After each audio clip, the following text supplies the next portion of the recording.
الحمد لله وكفى وسلام على عباده الذين اصطفى أما بعد فأعوذ بالله من الشيطان الرجيم بسم الله الرحمن الرحيم إن الله وملائكته يصلون على النبي يا أيها الذين آمنوا صلوا عليه وسلموا تسليما اللهم صل على سيدنا ومولانا محمد معدن الجود والكرم وآلہ وأصحابہ الکرام وابنہ الکریم وبارک وسلم صلاة دائمة سرمدا ابدا بسم اللہ الرحمن الرحیم فلا وربک لا یؤمنون حتی یحکموک فیما شجر بینہم ثم لا یجدوا فی انفسہم حرجا مما قضیت ویسلموا تسلیما صدق اللہ مولانا العظیم وبلغنا رسوله النبي الأمين المتين المختار الكريم ونحن على ذلك لمن الشاهدين والشاكرين والحمد لله رب العالمين۔ تو اے محبوب تمہارے رب کی قسم وہ مسلمان نہ ہوں گے جب تک اپنے آپس کے جھگڑے میں تمہیں حاکم نہ بنا لیں، پھر جو کچھ تم حکم فرما دو اپنے دلوں میں اس سے رکاوٹ نہ پائیں اور دل سے مان لیں۔ اس آیت کریمہ سے پیشتر ایک آیت جو گزر چکی جس کی تفسیر میں نے پچھلے ہفتے عرض کیا تھا، اللہ نے یوں فرمایا ہم نے جو بھی رسول بھیجا وہ اس لیے کہ اللہ کے حکم سے اس کی فرما برداری کی جائے۔ رسولوں کو اس لیے بھیجا گیا کہ ان کے نقش قدم پر لوگ چلیں، ان کو نمونہ عمل آئیڈیل بنا کر کے بھیجا گیا، نہ کہ صرف ان کو برکت کے لیے۔ اور اللہ نے یہ بھی فرمایا کہ اگر مومنین اپنی جانوں پر ظلم کر لیں تو اے محبوب یہ آپ کے دربار میں آ جائیں، آپ کے پاس آئیں، آپ کے پاس آنے کے بعد پھر یہ اپنے گناہوں کی معافی اللہ سے چاہیں، استغفار کریں، اور اے محبوب آپ بھی ان کی سفارش کریں تو اللہ ان کی توبہ قبول فرمائے گا۔ یہ آیت گزر چکی تھی اور اس میں میں نے 3 سٹیپ آپ کو بتائے۔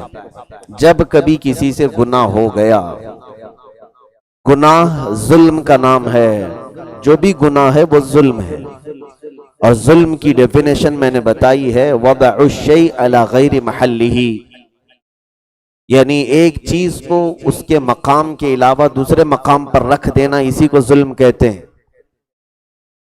یعنی تمہیں جس کام کے لیے جو چیز دی گئی ہے اس کام کے علاوہ دوسرے کام میں یوز کیا تو وہ ظلم ہے۔ ظاہر سی بات ہے، ٹوپی سر پر رکھنے کے لیے ہے، اگر اس ٹوپی کو لے کر کوئی کچرا جھاڑنے لگ جائے، پوچھا مارے ٹوپی سے، تو یہ ٹوپی کے ساتھ کیا ہوا؟ ظلم ہوا۔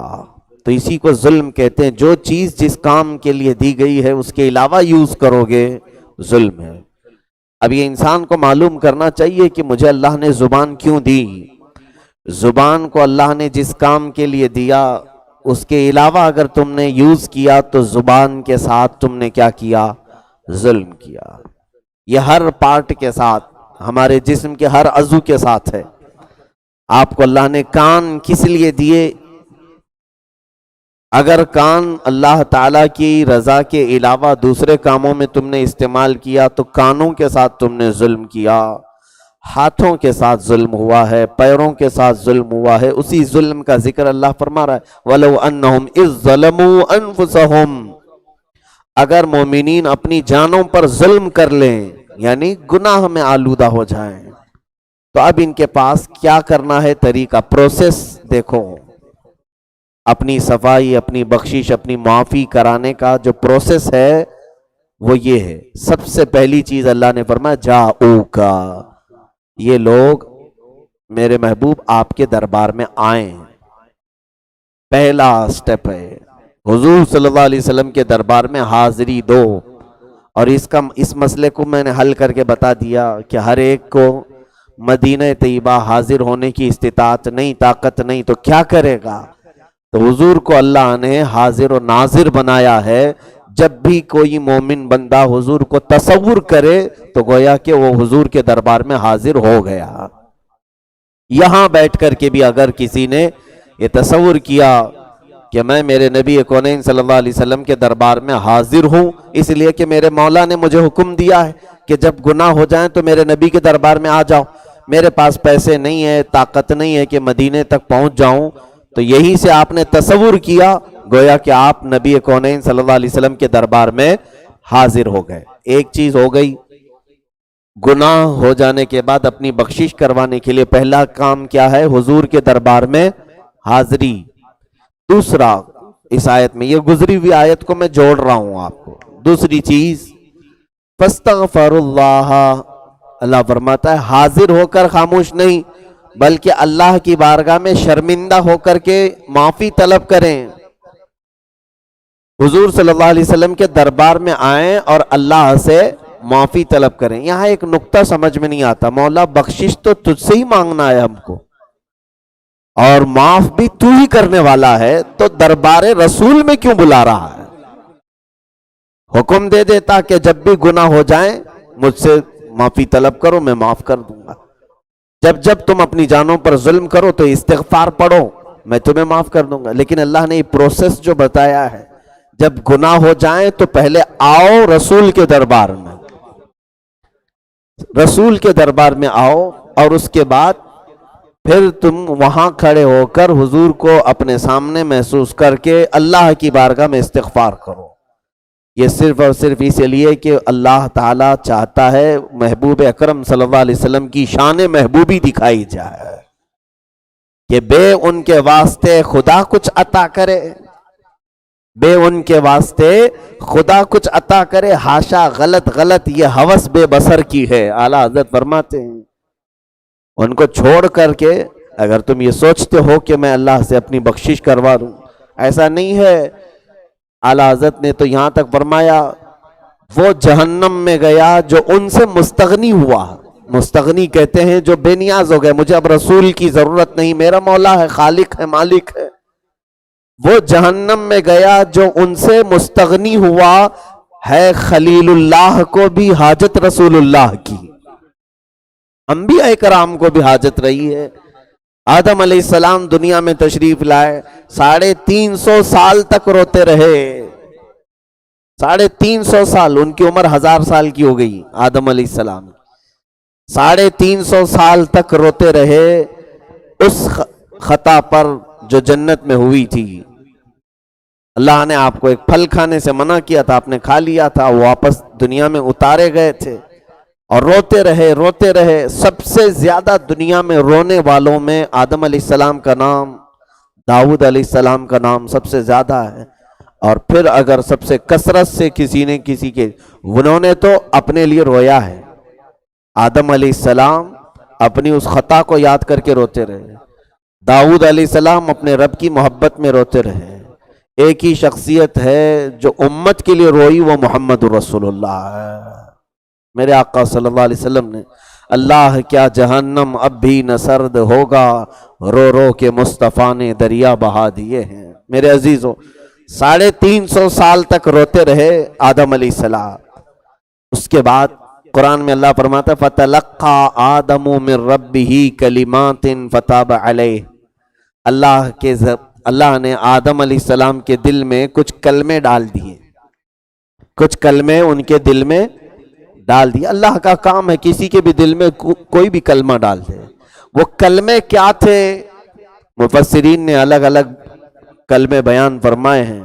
بعض نے کہا ربنا ظلمنا انفسنا وَإِن لَّمْ تَغْفِرْ لَنَا، یہ دعا ہے، لیکن کئی مفسرین نے یہ فرمایا وہ کلمے تھے لا الہ الا اللہ محمد رسول اللہ، لا الہ الا اللہ محمد رسول اللہ۔ آدم علیہ السلام نے اس کلمے کا ذکر کیا اور یوں عرض کیا کہ مولا تو نے اپنے نام کے ساتھ جس کا نام کلمے میں رکھا اس کی برکت سے میری توبہ قبول فرما لے۔ اب توبہ فوراً قبول ہوئی، جبرائیل امین علیہ السلام آئے اور بشارت دی کہ اللہ تعالیٰ نے آپ کی توبہ قبول فرمائے، اور پھر آپ کو حج کعبہ کے لیے جانے کا حکم ہوا۔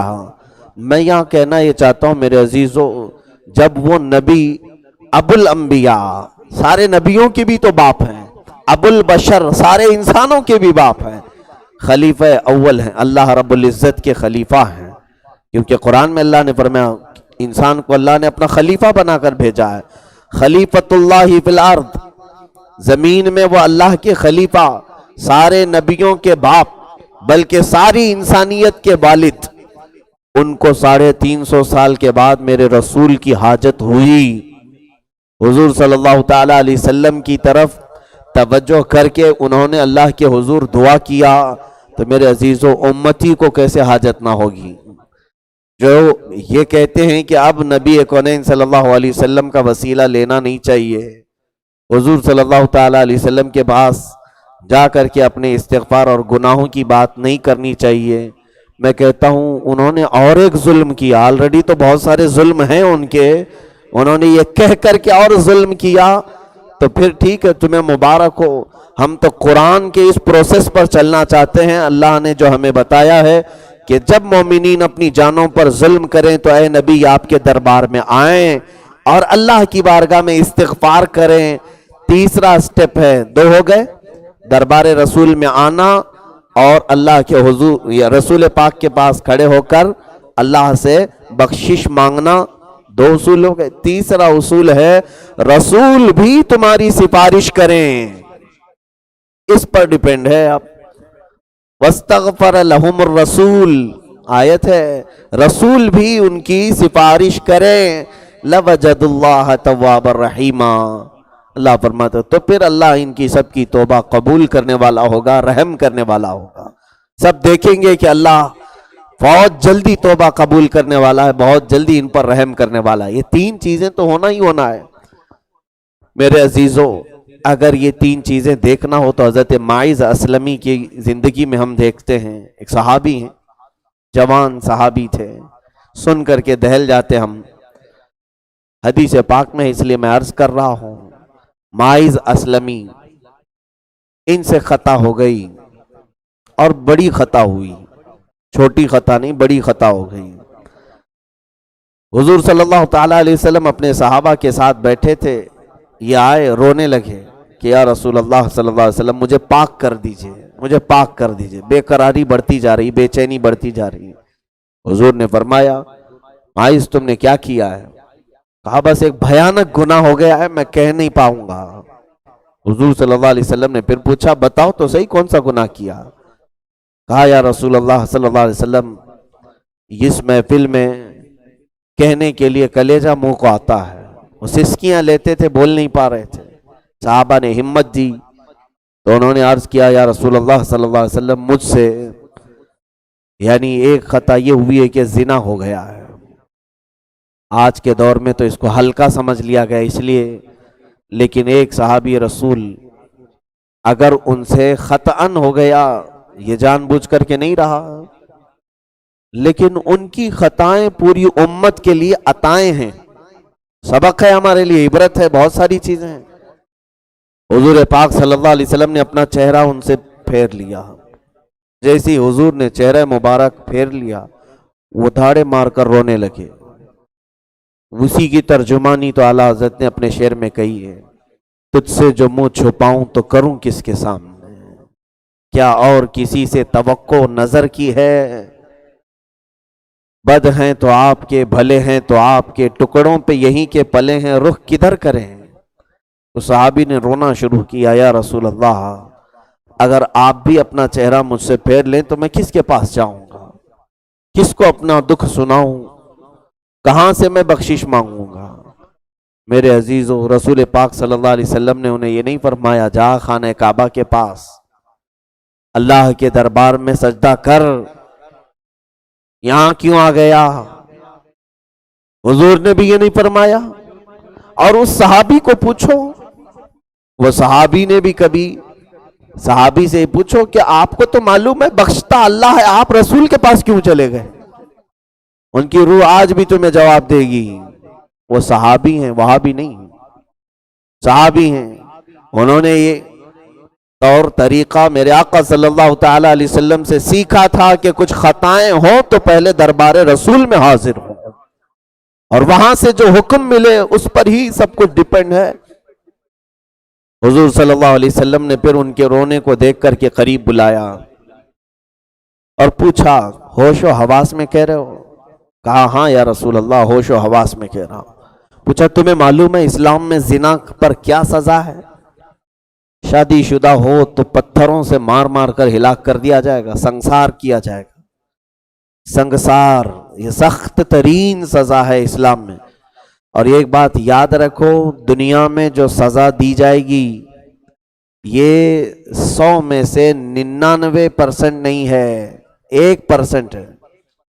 اس سے 99 گنا زیادہ قیامت کے دن سزا دی جائے گی۔ اگر دنیا میں اس کو سزا نہیں ہوئی تو آخرت میں اس سے 99% زیادہ سزا ملنے والی۔ اسی لیے تو صحابہ روتے ہوئے آ جاتے ہیں، یہاں جو کلیئر ہو گیا تو اچھا ہے، جو یہاں سزا ہو جائے وہ لے لو، اچھا ہے۔ آخرت کی سزا بہت ہولناک ہے، بہت دردناک ہے۔ صحابی نے کہا ہاں مجھے معلوم ہے، اس زنا پر سزا ہے سنساری، میں پاک ہونا چاہتا ہوں۔ حضور پاک صلی اللہ علیہ وسلم نے 3 بار سوال کیا۔ اس کے بعد صحابہ سے کہا کہ یہ دیکھو یہ ماعز اقراری مجرم ہیں، انہوں نے اقرار کیا ہے، انہیں لے جاؤ۔ جبل انم ایک پہاڑی ہے مدینے میں، آج بھی اس کے کچھ نشانات باقی ہیں۔ اس پہاڑی کے پاس لے جاتے تھے جب بھی کسی سے ایسا بھیانک گناہ سرزد ہوتا، اور دیگر صحابہ پتھروں سے ان کے اوپر بارش کر دیتے جو ہاتھ میں آئے، کیونکہ وہ قرآن کا حکم ہے، یہ ظلم نہیں ہے، قرآن کا حکم ہے۔ یوں سمجھ لیں کہ کینسر کے ناسور پھوڑے کو پھوڑنا ظلم نہیں ہوتا، تاکہ اس کا وائرس دوسری جگہ نہ جائے۔ اسلام میں یہ سزا اسی لیے رکھی گئی ہے۔ قرآن کہتا ہے یعنی فجلدوہما، یعنی ان دونوں کو کوڑے مارو اگر شادی شدہ نہیں ہے۔ اور اللہ تعالیٰ نے فرمایا وَلْيَأْخُذْكُمْ بِهِمَا رَأْفَةٌ فِي دِينِ اللَّهِ فَلَا تَأْخُذْكُمْ بِهِمَا رَأْفَةٌ فِي دِينِ اللَّهِ۔ کوئی ہلکی سی بھی محبت نہ رکھو سزا دینے میں، یہ اللہ کا دین ہے۔ وَلْيَشْهَدْ عَذَابَهُمَا طَائِفَةٌ مِّنَ الْمُؤْمِنِينَ، اللہ فرماتا ہے اور پھر تمام مومنین کو اس عذاب پر، اس سزا پر گواہ بناؤ، سارے لوگوں کو دکھاؤ کہ یہ سزا ہو رہی ہے۔ اگر یہ سزا سامنے ہونے لگ جائے تو سب کے سینے دہل جائیں گناہ کا سوچ کر کے۔ ماعز اسلمی کو لے جائے صحابہ، اور اس کے بعد ان کو جو سنساری کی جگہ تھی وہاں پر سنسار کیا گیا، پتھروں سے ان پر بارشیں ہوئی یہاں تک کہ ان کی روح پرواز کر گئی۔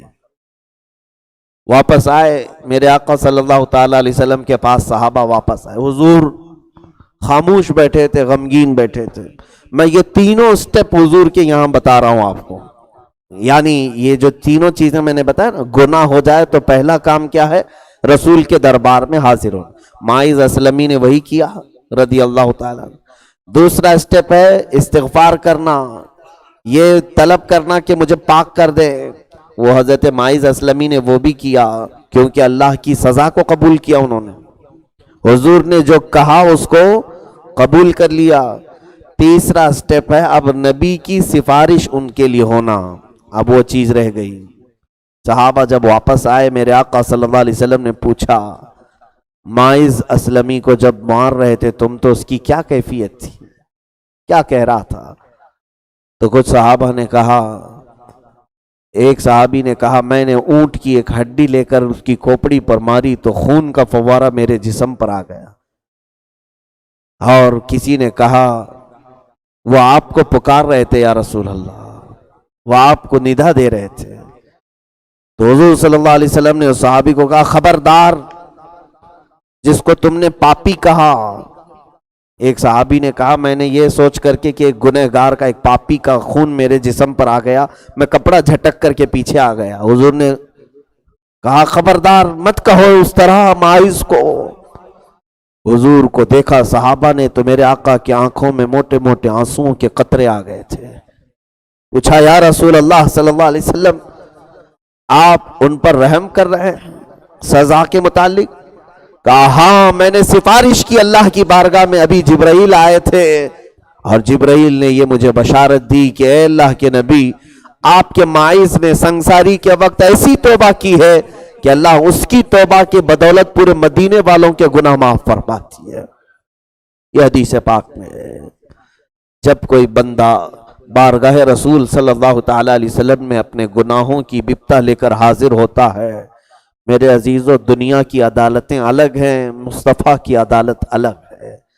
دنیا میں اگر کسی بھی کورٹ میں تم نے اپنے جرم کا اقرار کر لیا، 7 سال کی سزا ہے، 10 سال کی سزا ہے، عمر قید کی سزا ہے، پھانسی کی سزا ہے، سفارش بھی نہیں ہوگی۔ پھر یہ دنیا کی عدالتیں ہیں جہاں مجرم اقرار کرتا ہے وہ سزا کا شکار ہوتا ہے، لیکن یہ انوکھا دربار ہے، یہاں پر جو اپنے جرموں کا اقرار کرتا ہے اس پر رحم کیا جاتا ہے اور اس کے لیے سفارش کی جاتی ہے کہ اللہ اسے نیک راستہ عطا کرتے ہیں۔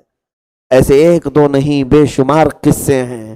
حضور پاک صلی اللہ علیہ وسلم کے پاس وہ شخص بھی آیا جس نے مدینہ طیبہ کی ہولناک داستان سنائی۔ کہا، امام غزالی نے لکھا ہے کہ میرا پیشہ کچھ نہیں تھا، جو بھی قبریں نہیں ہوتی تھی قبرستان رات کو جا کر کے کھولتا تھا اور مردوں کا کفن کھینچ لیتا تھا اور وہی لا کر کے بیچتا تھا۔ مفت میں کپڑے ملتے تھے اور وہ بیچتا تھا، میں اپنے گھر کی کمائی اسی سے کرتا تھا، یعنی کفن کو چرا کر کے لاتا۔ کئی مردوں کے جو بھی انتقال ہوا، آج دفن کیا، رات کو یہ قبرستان میں جاتا، مردے کو اٹھا کر کے اس کا کفن نکال لیتا۔ اتنا بھیانک جرم تھا۔ اس نے کہا، ایک نوجوان عورت کا انتقال ہوا، میں نے اس کا بھی کفن کھینچ لیا اور میری اس کے ساتھ بدکاری کرنے کی بھی خواہش ہوئی۔ اتنا ہوا تھا کہ وہ قبر کا جو مردہ ہے، یعنی میت جو خاتون تھی، وہ بول پڑی قبر سے کہ اے ظالم، تو نے مجھے پورے مردوں کے سامنے ننگا کر دیا، اللہ کے حضور کیا جواب دے گا؟ اس کی آواز سے میں دہل گیا، پریشان ہو گیا اور سر پر مٹی ڈال کر کے چیختا ہوا بازاروں میں گھومتا تھا۔ میں کس کو بتاؤں کہ یہ کیا کیا تھا میں نے؟ کس کو بتاؤں؟ کیا یہ بتائے جانے جیسی چیز ہے؟ آج ہمیں بیان کرنے کے لیے دقت ہو رہی ہے ایسے واقعات، یہ الفاظ لانے کے لیے عجیب سی ہیبت ہوتی ہے کہ کس انداز سے ہم یہ گفتگو کریں، لیکن جس نے کیا وہ کس کو بتائے گا؟ کسی نے اس کو اس وقت پتہ دیا کہ اگر ایسی کوئی چیز ہے جس کو تو نکال نہیں پاتا اپنی زبان پر، تو جا محمد رسول اللہ کے پاس۔ سنا، وہ رسول کریم صلی اللہ علیہ وسلم کے پاس آیا۔ یہاں پر تو ظاہر سی بات ہے، لیکن جس وقت اس نے سنایا، میرے آقا نے فوراً مجلس چھوڑ دی۔ کہا، مجھے ڈر لگتا ہے کہ اللہ کا عذاب نہ آ جائے، اللہ کا عذاب نہ آ جائے۔ وہ باہر نکلا، آسمان کی طرف دیکھا اور آیت تو آ چکی تھی، جب مومنین اپنی جانوں پر ظلم کریں تو اے رسول وہ آپ کے دربار میں آئیں اور اللہ سے مغفرت طلب کریں اور رسول ان کے لیے سفارش کرے، اللہ معاف کرے گا۔ وہ آیا باہر، پکارنے لگا، اے الہ العالمین، سب سے جو عالی دربار جہاں پر تو حاضر ہونے کا حکم دیا وہاں پر بھی حاضر ہو گیا۔ میں شاید بخشے جانے کے قابل نہیں ہوں، اس لیے مولا میرے جسم کو تو پوری دنیا کے لیے عبرت بنا دے، آسمان سے آگ کے گولے بھیج اور میرے جسم کو جلا کر خاک کر دے، یا تو زمین کو پھاڑ دے تاکہ میں دھس جاؤں اور ساری دنیا مجھے دیکھے کہ میرا عمل کس قدر خطرناک تھا۔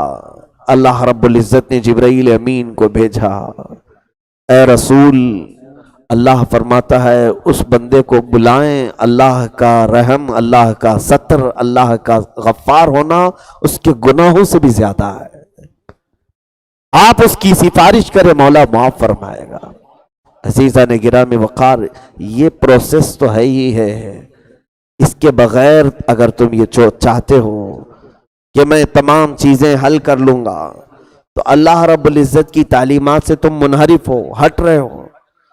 جب کبھی اپنی جانوں پر ظلم کرو تو بارگاہ رسول میں حاضر ہو۔ اللہ فرما رہا ہے، جاؤکا، یہ لوگ آپ کے پاس آئیں، حقیقت میں اگر پہنچ گئے تو بہت الحمدللہ، کیا کہنے ہیں۔ اگر رسول پاک کے دربار میں حاضری کا شرف مل گیا تو پھر کیا کہنے ہیں، لیکن بار بار اس طرح کی حاضری نہیں مل پاتی۔ تو مومنین کے لیے یہی راستہ ہے کہ تم جہاں ہو وہیں سے تصور کرو کہ اے رسول میں تمہارے پاس حاضر ہوں۔ اور اسی حاضری کے تصور میں اللہ کی بارگاہ میں مغفرت مانگو. استغفار اللہ کی بارگاہ میں کرنا ہے، اللہ سے ہی مانگنا ہے، لیکن حاضر ہونا ہے رسول کے پاس. یہ پروسیس ہے، اور رسول تمہاری سفارش کریں. واستغفر لهم الرسول. عزیزان گرامی وقار، اگر اللہ رب العزت کو یہ تمام چیزیں معاف کرنا ہی نہیں ہوتا تو وہ کبھی اللہ تبارک و تعالیٰ اس طرح کی آیتیں بھی نہیں نازل فرماتا. اس لیے میں کہتا ہوں کہ قیامت تک کے مومنین کے لیے راستہ کھلا ہوا ہے.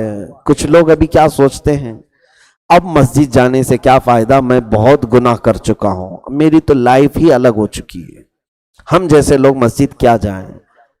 اگر ایسے سوچتے رہ جاؤ گے تو سمجھ لو کہ تم اللہ کی رحمت سے مایوس ہو گئے، اور یہ کفر ہے. اللہ کی رحمت سے نا امید ہونا یہ کفر ہے کہ تم نے اللہ کو رحیم سمجھا ہی نہیں، اللہ کو کریم سمجھا ہی نہیں. میرے عزیزو، گناہ انسان کے ساتھ ہیں، تقریباً سب کے ساتھ خطائیں ہیں، لیکن اللہ تعالیٰ نے اپنی صفت غفار رکھا کیوں ہے؟ اگر بندے گناہ کرتے والے نہیں ہوتے تو اللہ تعالیٰ کی شان غفاری کیسے نظر آتی، اللہ تعالیٰ کی شان ستاری کیسے نظر آتی؟ وہ جو چھپاتا ہے. گناہ تو کر رہے ہیں صاحب. اس لیے جو لوگ مایوس ہیں ان سے میرا یہ کلام ہے. آج بھی تمہارے پاس یہ 3 سٹیپ ہیں، بڑے آسان اصول ہیں. ہمارے پاس ایسا گنگا جل ہے نہیں کہ ڈبکی لگاؤ اور اٹھ جاؤ. ہمارے پاس کوئی چرچ میں بھی ایسا ہے، بہت سارے پاپ ہو جائیں تو جو پادری ہیں وہ ایک پیلے کلر کے پانی میں ڈبا کر کے اٹھاتے ہیں اور پاک ہو جاتے ہیں.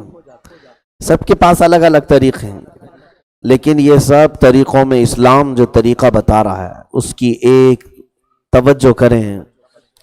پانی میں ڈوب کر نہا کر کے تو آ گئے، تمہارا جسم صاف ہو گیا. ہو سکتا ہے گنگا میں نہا کر کے آؤ، جسم تو صاف ہو جائے گا، 4 صابن لگا لو جسم صاف ہو جائے گا. لیکن اللہ نے جو استغفار کا طریقہ رکھا ہے یہ دل کی صفائی ہے، اور اگر وہ صاف نہیں تو پھر کچھ بھی صاف نہیں. 1000 ڈبکیاں لگاؤ. یہ ایسے ہی معاملہ ہے جو میں نے کہا تھا. کسی گاؤں والوں نے آ کر کے کہا، مفتی صاحب کنویں میں کتا گر کے مرا ہوا ہے، کیا کریں؟ مفتی صاحب نے کہا پانی نکال دو، پورا پانی نکال دو. دوسرے جانوروں کے لیے الگ الگ مقدار ہے کہ 50 بالٹی نکالیں، 60 بالٹی نکالیں، چوہا گرے تو. کتا نجس ہے، پورا پانی نکال دو. انہوں نے پانی نکال دیا، پھر پانی بھر گیا، اور 2-3 دن کے بعد وہ پانی لے کر کے آئے مفتی صاحب، اس میں کتے کے بال پڑے ہوئے تھے، باس بھی آ رہی ہے، بدبو آ رہی ہے. انہوں نے کہا کہ یہ ابھی بھی اس کنویں میں بو آ رہی ہے، بال دکھ رہے ہیں اس میں. کہا کہ آپ نے کہا تھا پورا پانی نکالو، نکال دیا، کتا اسی میں ہے، کتا اسی کے اندر ہے. میرے عزیزو، ایسے بہت سارے پاک کرنے والے طریقے یہاں پر ہیں. دلوں کے اندر وہ گناہوں کا کتا ویسی ہے، اوپر سے نہائے جاؤ نہائے جاؤ نہائے جاؤ. دل کی غلاظت کبھی پاک نہیں ہوتی، یہ صرف اور صرف توبہ سے پاک ہوتی ہے. اور توبہ بھی تھپڑ مارنے کا نام نہیں ہے. یہ بھی وہی ہے، اوپر کا تم نے تھپڑ مار کر کے لوگوں کو دکھایا کہ توبہ توبہ توبہ توبہ. ایسی توبہ سے بھی توبہ ہے، تھپڑ والی توبہ سے بھی توبہ. یہ کوئی توبہ نہیں ہے. توبہ دل کے ارادے کا نام ہے، مضبوط ارادے کا نام. مثال کے طور پر تم نے تھپڑ بھی نہیں مارا، کان بھی نہیں پکڑے، اٹک بیٹک بھی نہیں کیا، کچھ بھی نہیں کیا. ایک ایگزامپل میں بتا رہا ہوں. آج کسی کی عمر 18 سال کی ہے، اچانک اس نے شراب پینا شروع کیا تھا، شراب کی عادت لگی تھی. آج کے دن بیٹھا اور اس نے ترک کر لیا کہ میں شراب کو ہاتھ تک نہیں لگاؤں گا. تھپڑ بھی نہیں مارا، توبہ توبہ بھی نہیں بولا، کان بھی نہیں پکڑا، لیکن دل میں یہ ارادہ کیا. اور اس کی عمر 40 سال کی بھی ہو گئی، کبھی اس نے شراب کو ہاتھ نہیں لگایا. ایک نوجوان دوسرا ہے، دوسرا نوجوان ایسا ہے جو شراب کی بوتل ہاتھ میں لیتا ہے، صبح پیتا ہے اور شام میں مسجد میں آتا ہے، استغفر اللہ استغفر اللہ استغفر اللہ، تھپڑ بھی مارتا ہے، کان بھی پکڑتا ہے، اللہ کی بارگاہ میں سجدے بھی کرتا ہے، شراب سے توبہ شراب سے توبہ۔ 40 سال کا وہ بھی ہو گیا، روز توبہ کرتا ہے۔ میرے عزیزو، حقیقت میں توبہ اس نوجوان کی ہے جس نے ایک بار بھی توبہ نہیں کہا لیکن وہ عمل چھوڑ دیا، اور یہ وہ عمل نہیں چھوڑا اور روز توبہ کر رہا ہے، ایسی کوئی توبہ نہیں۔ اسی لیے پاک ہونے کا جو طریقہ یہاں پر قرآن میں بیان کیا گیا ہے وہ توبہ ہے، اور وہ دل کا پاک ہونا ہے، دل کی پاکیزگی ہے۔ اگر کسی کا دل پاک ہو گیا، زبان سے اس نے ایک بار بھی توبہ نہیں کہا، تب بھی اللہ کی بارگاہ میں وہی توبہ کرنے والا ہے۔ توبہ کی ڈیفینیشن جو ہے نا عربی، وہ لوٹنا ہے، پلٹنا ہے، کسی چیز کو چھوڑ کر کے واپس ہونا، اسی کو قرآن میں توبہ کہا گیا ہے۔ بہرحال یہ 3 طریقے قرآن نے بیان کیے۔ آج جو آیت میں نے تلاوت کی اس کو مختصراً عرض کرتا ہوں، اور پھر تفسیر غالباً پھر منقطع رہے گی، ہمارے سفر کچھ زیادہ ہو گئے ہیں۔ میں چاہتا ہوں کہ یہاں پر بیٹھ کر کے جو کام ہو وہ زیادہ ہو، لیکن احباب کے اصرار کی وجہ سے مجھے شہر چھوڑ کر دوسری جگہوں پر بھی کچھ تبلیغی اسفار کرنے پڑ رہے ہیں، جس کی وجہ سے میں غیر حاضر ہو رہا ہوں۔ مجھے بھی اس کا قلق ہے۔ میری زندگی کا سب سے بڑا اگر کوئی شوق ہے تو جلسے جلوس پروگرام نہیں، سب سے بڑا شوق قرآن کی تفسیر بیان کرنا ہے، کہ اسی سے مجھے جو کچھ بھی ملا ہے الحمدللہ، یہ قرآن ہے، اللہ کی کتاب ہے، اس سے بڑھ کر کے کسی چیز کا بیان ہو بھی نہیں سکتا، کیونکہ یہ احسن البیان ہے، سب سے بہترین بیان ہے۔ اور میں نے یہ محسوس بھی کیا ہے کہ تفسیر قرآن کے بیان سے جو اصلاح ہوتی ہے وہ بڑے بڑے کانفرنسوں سے نہیں ہوتی۔ میرا اپنا یہ شوق ہے، لیکن بعض احباب کے اصرار کی وجہ سے مجھے سفر پر دیگر علاقوں میں جانا ہوتا ہے، اسی وجہ سے شاید آج بھی یہ تفسیر ہوگی، پھر غالباً اگلے ہفتے تفسیر ہوگی، یا جیسے موقع میسر ہوگا انشاءاللہ العزیز میں عرض کروں گا۔ اس لیے سفر پر جانے سے قبل میں آپ کے سامنے اس آیت کو بھی تلاوت کر دوں، یہ بہت ضروری ہے۔ اللہ نے فرمایا فَلَا وَرَبِّكَ، یہ قسم کا لفظ ہے، قسم کا لفظ، اے محبوب تمہارے رب کی قسم، فَلَا وَرَبِّكَ لَا يُؤْمِنُونَ، تمہارے رب کی قسم وہ لوگ مومن ہو ہی نہیں سکتے۔ کون لوگ؟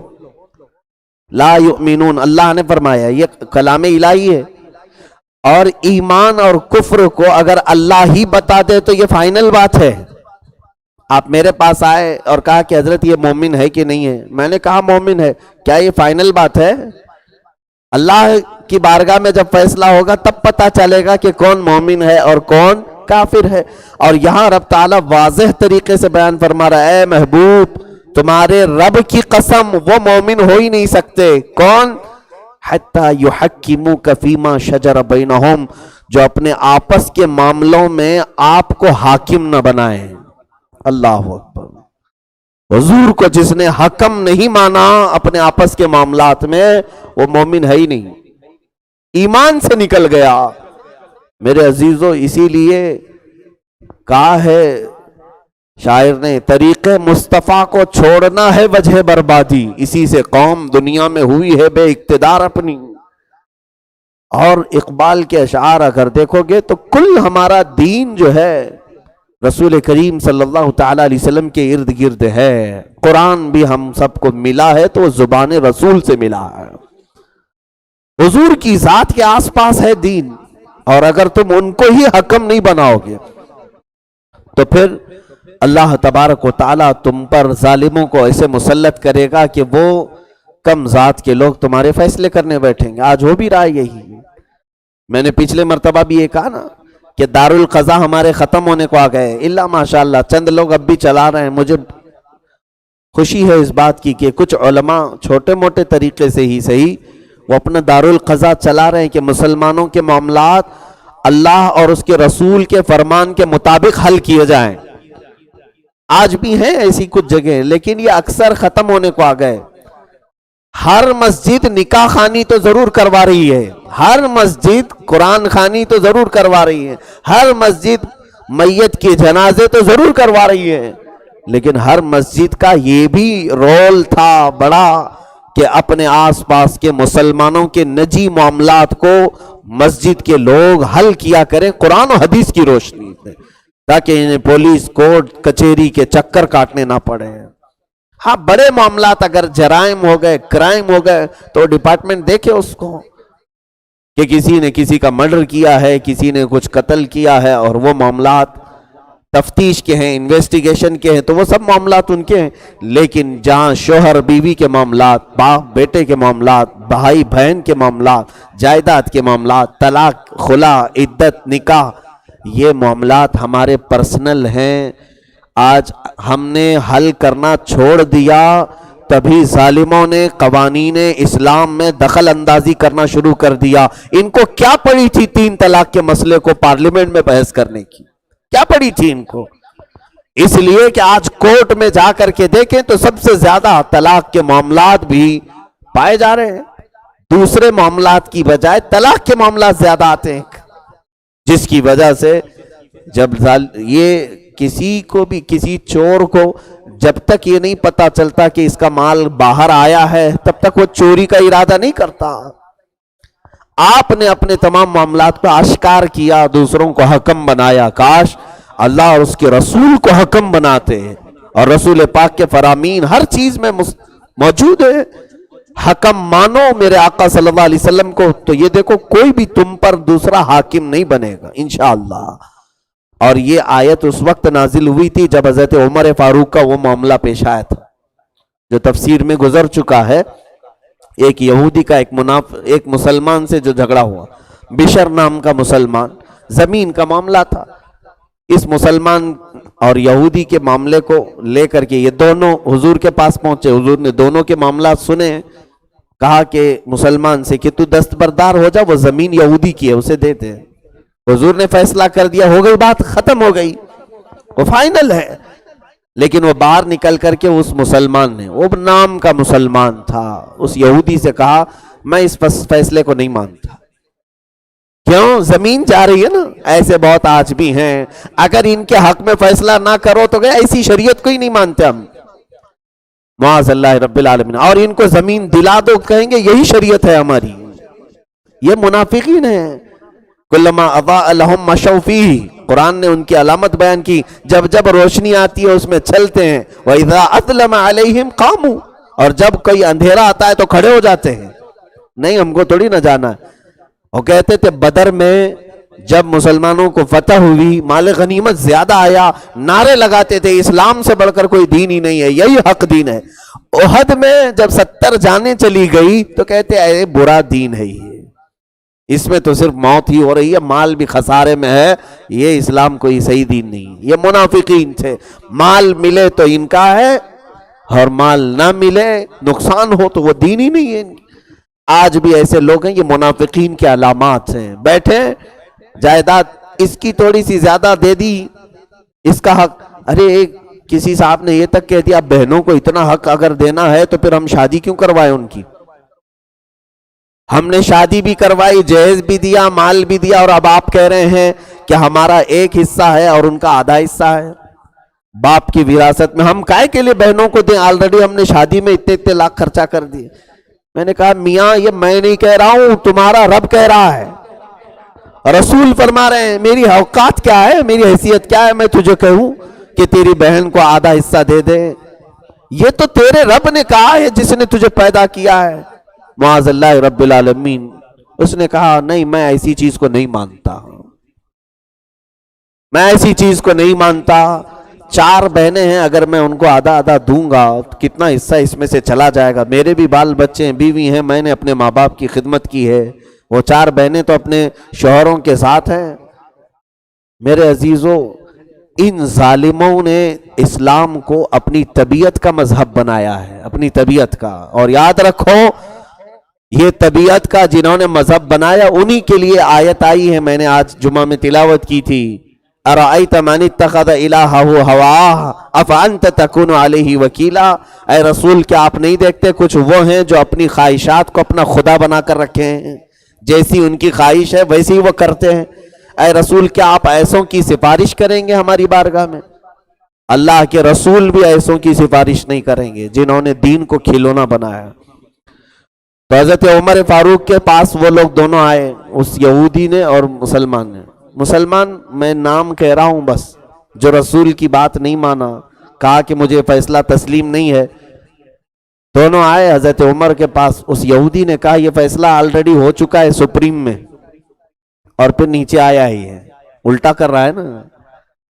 ہم گئے تھے محمد صلی اللہ علیہ وسلم کے پاس، حضرت عمر چونک گئے، کہا وہاں جا کر کیا ہے، کیا فیصلہ کیا؟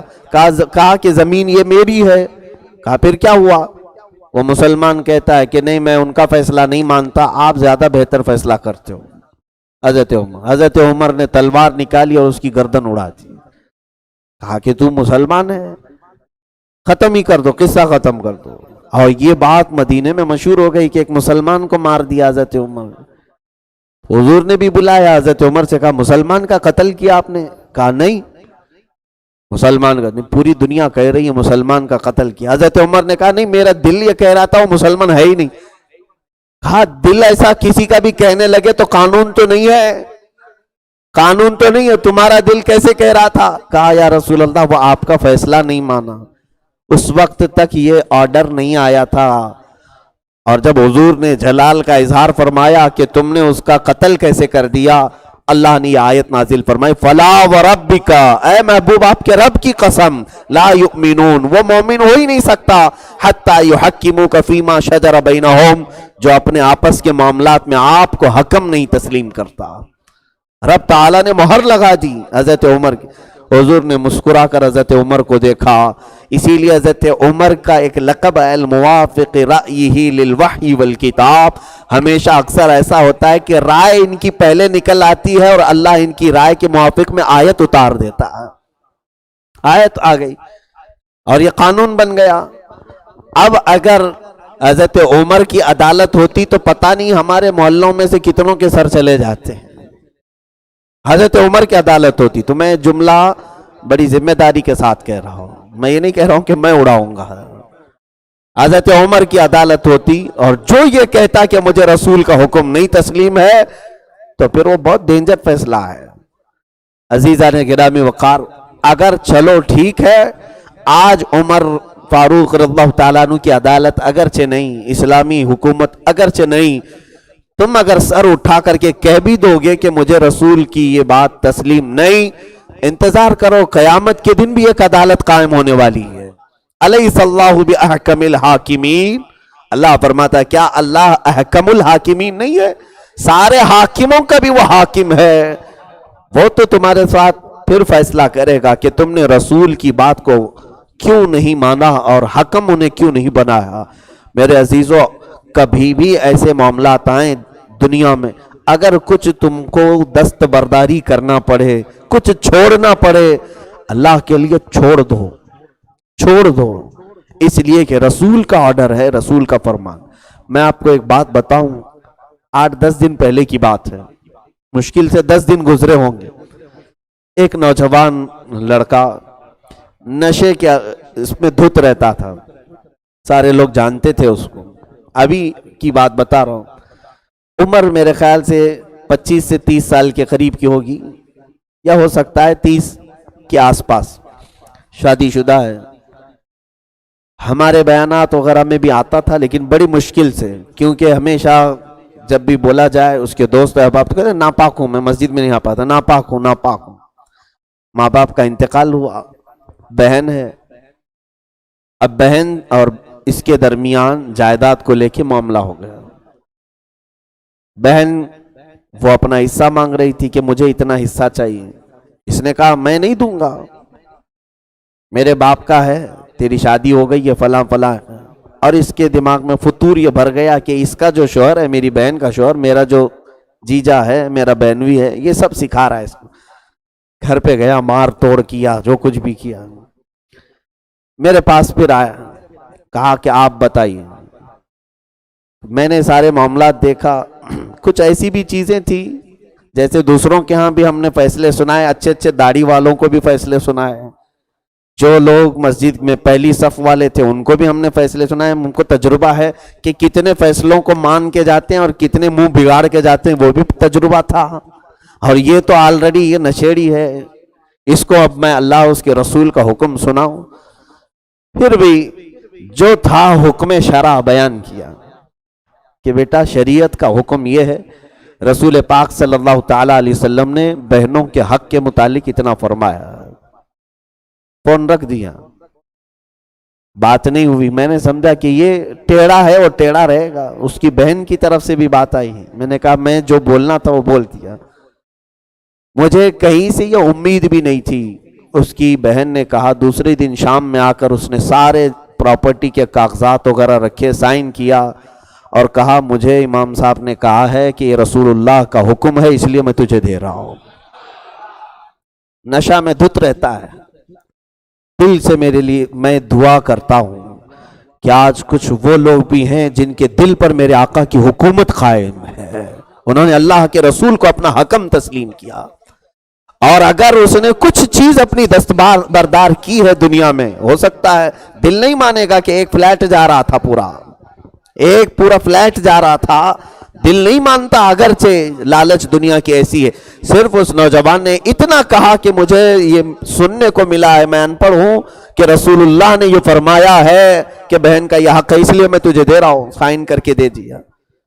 اور جو ان کے درمیان ایگریمنٹ ہوا، ہو گیا، ختم ہو گیا۔ میرے عزیزوں، اب بھی میں دعا یہ کرتا ہوں کہ اللہ تعالی اگر ہمیں زندہ رکھے تو دل میں میرے آقا کی عظمت بٹھا کر رکھے۔ بہت سارے صرف چہرے دیکھنے کو ہیں، اور بہت سارے صرف لباس لمبے اور اونچے چوڑے ہیں، لیکن جب فیصلوں میں نبی کونین کی بھی بات آئے تو ہم نے دیکھا ہے کہ کئی لوگوں کے منہ بگڑ جاتے ہیں۔ تو یہ ایمان کی علامت نہیں، یہ نفاق بھرا ہوا ہے، یہ نفاق ہے۔ اور اسی طرح کی بات ایک مصر میں نے دیکھا ہے، مصر کے لوگ جھگڑالو بہت ہیں، بہت جھگڑا کرتے ہیں۔ اور یہ بھی میں بتا دوں کہ ان سے جھگڑا کر کر کے مجھے عربی آئی تھی، روز ٹیکسی والے جھگڑا کرتے تھے مجھ سے، کیونکہ بات کے پکے نہیں تھے، بہت سارے معاملات ہیں، لیکن کچھ اچھائیاں بھی ان کی دیکھی ہم، کچھ اچھائیاں بھی۔ مثال کے طور پر وہاں ایک خاص طریقہ ہم نے دیکھا ہے کہ دو لوگ جھگڑا کر رہے ہیں، منہ پر آ کر ایک دوسرے کو چیخ رہے ہیں، ابھی لگے گا کہ قتل کر ڈالیں گے، ایک دوسرے کو ماریں گے، اتنی تیز ان کی آواز بھی ہوتی، لہیم شہیم اونچے چوڑے لوگ ہوتے ہیں۔ تیسرا آتا ہے کوئی بھی، ہم لوگ چھڑانے والے جو آتے ہیں نا، ادھر پکڑو ادھر پکڑو، وہاں چھڑانے کا طریقہ بڑی بڑی لڑائیوں کو عجیب و غریب، آج بھی آپ جا کر کے دیکھیں گے بہت تیز وہ لوگ بحث کر رہے ہیں، لڑ رہے ہیں۔ تیسرا کوئی بھی آئے گا تو بیچ میں کہے گا صلو علی النبی، نبی کونین صلی اللہ علیہ وسلم پر درود بھیج، دونوں اسی وقت گالی گلوچ چھوڑتے ہیں اور حضور پر درود پڑھنا شروع کرتے ہیں، فوراً درود پڑھتے ہیں۔ اگر ان میں سے ایک نے بھی درود نہیں پڑھا تو ان کی پورے لوگ مل کر کے شامت کریں گے کہ یہ کیا کیا تم نے، کہ جب کسی نے کہا حضور پر درود بھیج تو اپنی باتوں میں کیسے مصروف رہے نبی کو چھوڑ کر۔ ہوتا ہے، ایسا نہیں ہے کہ ایک ہی بار درود پڑھ کر کے لڑائی ختم ہوتی ہے، کبھی ایسا ہوتا ہے کہ درود پڑھا پھر لڑائی شروع ہوئی، تیسرا پھر بولتا ہے صلو علی النبی، درود پڑھو، پھر وہ درود پڑھتے ہیں، پھر اگر لڑائی شروع ہوئی تیسری بار پھر بولتا ہے صلو علی النبی، نبی پر درود بھیجو۔ بار بار درود کی برکت سے ہم نے دیکھا کہ جھگڑے ٹھنڈے ہی ہو جاتے ہیں، کبھی بھی وہاں پر ہاتھا پائی کی نوبت بہت کم آئی، بہت کم آئی۔ جھگڑے تو ہو گئے لیکن ہاتھا پائی کی نوبت دوسروں کی ہم نے دیکھا ہے نہیں، مار توڑ کم ہی ہوا کرتے تھے۔ میں جس وقت تھا، اب واللہ عالم حالات کہاں گئے مجھے معلوم نہیں۔ تو یہ کچھ چیزیں وہ ہیں جن کے دلوں میں محبت رسول ہو اور میرے آقا کو جو حکم تسلیم کرتے ہوں اور عظمت بیٹھی ہو، ان کے ساتھ یہ ہو سکتا ہے کہ غصے سے لال پیلے ہوں اور اس وقت کوئی کہے نبی کی بات تو وہ اپنا غصہ تھوک دیتا ہے اور پہلے اپنے نبی پر درود بھیجتا ہے۔ یہاں آزما کر کے دیکھو، کیا اپنا جھگڑا ختم ہو جائے گا؟ جھگڑا ختم ہو جائے گا؟ حضور کی بات بیچ میں اگر کر لی ہم نے تو اس سے بھی پتہ یہ چلتا ہے کہ ایمان راسخ نہیں ہوا، پھر یا تو نفاق ہے دل میں۔ حضور صلی اللہ تعالیٰ علیہ وسلم کو جب تک آپ حکم نہیں مانتے، اللہ تو قسم سے فرما رہا ہے، قسم کے ساتھ، فلا وربک، اے محبوب آپ کے رب کی قسم لا یؤمنون، وہ مومن ہو ہی نہیں سکتے، مومن نہیں بن سکتے۔ تو رسول کو جب تک حکم نہیں مانو گے مومن ہی نہیں ہو۔ اور وہ علامتیں ہمیں آج نظر آتی ہیں۔ اس لیے میرے عزیزو، سب سے پہلے کبھی دو لوگوں کے درمیان آپ کو صلح کرانی ہو، فیصلے میں بیٹھنا ہو، مسلمان ہوں اور آپ بھی تیسرے مسلمان ثالثی کا کردار ادا کر رہے ہوں، تو سب سے پہلی چیز دونوں سے یہ اقرار کروائیں کہ دونوں لوگ محفل میں بیٹھ کر کے یہ اقرار کرو کہ میں رسول پاک صلی اللہ علیہ وسلم کو ہر معاملے کا حکم مانتا ہوں، میں ہر معاملے میں اللہ کی اجازت سے رسول پاک کو میں ہر مسئلے میں حکم تسلیم کرتا ہوں، اور جو فیصلہ رسول پاک کی حدیث کے مطابق آ جائے گا میں اس کو بغیر میری طبیعت کے جھجک کے قبول کروں گا۔ اس کے بعد آپ فیصلہ کریں، اس کے بعد آپ فیصلہ کریں۔ یہاں ایسا نہیں ہے، بلکہ مانڈولی کرنے والے بیچارے وہ خود ہی جاہل ہیں، وہ خود نبی کو نہیں پہچانتے، تو کیا فیصلوں میں وہ حضور کی بات کریں گے۔ لیکن جو لوگ جانکار ہیں اگر ثالثی کر رہے ہیں تو اس طریقے سے کریں، رسول پاک کی عظمت پہلے ان کے دلوں میں بٹھائیں۔ پہلے ایسا ہوتا تھا کہ مکہ والے جب فیصلے کے لیے بیٹھتے تھے تو بتوں کو سامنے رکھتے اور کہتے دونوں سے قسم کھا کر کے بول کہ لات، حبل، عزا، منات ان کے خداؤں کے نام ہیں، کہا کہ میں اس کو حق مانتا ہوں اور جو بھی فیصلہ ہوگا اس خدا کی وجہ سے میں کوئی جھگڑا نہیں کروں گا۔ تو جب کفار و مشرکین اس طرح کرتے تو اللہ تعالیٰ نے آیت فرمائی ہے کہ تم اپنے معاملات میں رسول کو حکم مانو۔ پھر آگے یہ آیت کا ٹکڑا بھی سن لو، ثم لا یجدوا فی انفسہم حرجا، پھر اپنے دل میں تھوڑی بھی رکاوٹ نہیں پانا چاہیے۔ یہ نہیں کہ دباؤ میں آ کر کے میں نے حضور کی بات مان لی، خوش دلی کے ساتھ، یہ بھی ایمان کی علامت ہے۔ مان تو لیے محفل میں کہ سارے لوگ بیٹھے ہوئے تھے، وہ بول رہے تھے حدیث حدیث، اس لیے میں مان کے اٹھ کے آ گیا، تو پھر اس کا مطلب ہے کہ دل میں تمہارے کچھ ہچکچاہٹ ہے۔ حضور کی بات آئے تو سمجھ لو کہ دل میں کوئی رکاوٹ بھی نہ ہو کہ اللہ کے نبی نے فرمایا ہے، بس ہو گئی بات، ختم ہو گئی۔ وَيُسَلِّمُ تَسْلِيمًا، اور جی جان سے اس کو تسلیم کرے، اور نہیں تسلیم کرو گے تو پھر تمہیں قیامت کے دن تو منوایا جائے گا۔ آج لے ان کی پناہ، آج مدد مانگ ان سے، پھر نہ مانیں گے قیامت میں اگر مان گئے۔ اب قیامت میں بہت سارے لوگ مانیں گے کہ جو جو ہمارے فیصلے ہیں وہ سب حدیث کے مطابق کروا دیجئے۔ اب نہیں، وہ دنیا دارالعمل تھا، تجھے اختیار دیا گیا تھا، اپنے فیصلوں میں نبی کو حکم مان لیں۔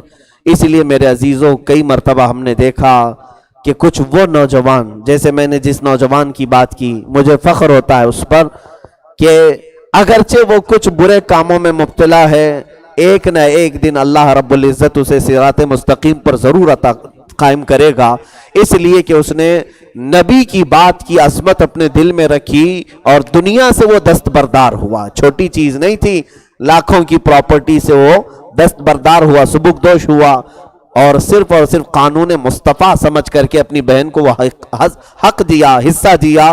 اللہ رب العزت اس کو رائے گا نہیں چھوڑے گا، اسے اس طرح تنہا نہیں چھوڑے گا۔ آج ایک دیا ہے، دیکھیں زندگی میں مولا اس کے لیے 10 دروازے کھولے گا۔ اور جو سانپ کی طرح کنڈلی مان کر بیٹھے ہوئے دوسروں کے حق پر اور کہتے ہیں ہم کو شریعت نہیں چاہیے، ہم کو کوئی حدیث نہیں چاہیے، ہمارا جو مال ہے وہ ہم لے کر کے رہیں گے، تو پھر وہ انتظار کریں ایک ایک بعد دیگرے تمہارے مال میں ایسی نحوست آئے گی کہ یہ سب سڑ جائے گا، اور پھر دنیا سے تم کیا لے کر کے جاؤ گے وہ پوری دنیا بھی دیکھے گی، تم بھی دیکھو گے۔ ارے تمہیں جو کفن پہناتے ہیں اس میں جیب بھی نہیں رکھتے کہ 2-4 پیسے لے کر کے جائیں، اور لے کے جاؤ گے بھی تو کس کے لیے لے کے جاؤ گے؟ منکر نکیر رشوت بھی نہیں لیتے ہیں کہ پیسے لے کر کے تمہیں پاس کر کے بھیج دیں۔ وہ کوئی سرکاری اسکول کے ٹیچر نہیں ہیں کہ کسی طرح تمہیں معاف کر کے آسانی سے، وہ تو ایسے فرشتے ہیں لا یعصون اللہ ما امرہم ویفعلون ما یؤمرون۔ قرآن کہتا ہے جتنا انہیں حکم دیا جاتا ہے اتنا ہی کرتے ہیں، اللہ کی نافرمانی کبھی نہیں کرتے۔ تو جس کے لیے آج پوری شریعت کو چھوڑ کر چند لوگوں کے حقوق لے کر کے بیٹھے ہوئے ہیں، ان لوگوں سے بھی میری گزارش ہے کہ کچھ دنیا تمہاری جاتی ہے، دے دو، انہیں آزاد کر دو، ان کے حقوق انہیں دے دو، ورنہ یہ توق بن کر کے قیامت کے دن تمہاری گردن میں لٹکا دیے جائیں گے اور تم سب کے سامنے ذلیل ہوں گے۔ یہاں تک کہ فرمایا کہ ٹھوڈی ہماری زمین سے گھسٹ رہی ہوگی بوجھ کی وجہ سے، جو ساری جائیداد جو کچھ بھی جمع کر کے رکھا تھا وہ توق بنا کر گلے میں جب لٹکایا جائے گا اس کی تھوڑی زمین پر گھس رہی ہوگی۔ اس طرح سے لوگ اس کو کہیں گے کیا ہے، کہا فلاں کا حق ہے، بہن کا حق ہے، بھائی کا حق تھا، اس کا حق تھا، سب لے کر بیٹھا تھا، دے نہیں پایا، وہ سب قیامت کے دن یہاں توق بنا کر ڈالا گیا ہے۔ تو آج نہ صحیح کل تو یہ توق تمہارے گلے میں آ ہی جائے گا، تو فیصلہ آج ہی کر لو کہ اگر وہ توق پہننا ہے تو خوشی سے یہاں عیاشی کرو، 4 سال 10 سال 12 سال پتہ نہیں کتنے سال، جتنی چھوٹی سی زندگی کے لیے آپ نے بہت بڑا توق پہنا، اور وہ توق کتنے دن تک رہے گا تمہارے گلے میں؟ 50,000 سال تک، 50,000 سال کا ایک دن ہے وہ قیامت کا، تب تک توق پہنے رہو گے، اور فیصلہ کب آتا ہے اور کیا آتا ہے وہ اللہ کی ذات پر منحصر ہے۔ اس لیے میرے عزیزو آج وقت ہے ہمارے پاس ان تمام چیزوں کو صحیح کرنے کا۔ مولا کریم ہم سب کو شریعت مصطفیٰ کے مطابق عمل کی توفیق عطا فرمائے، اور رسول پاک کو ہم سب کے معاملات میں حکم تسلیم کرنے کی توفیق عطا فرمائے۔ وآخر دعوانا الحمدللہ رب العالمین۔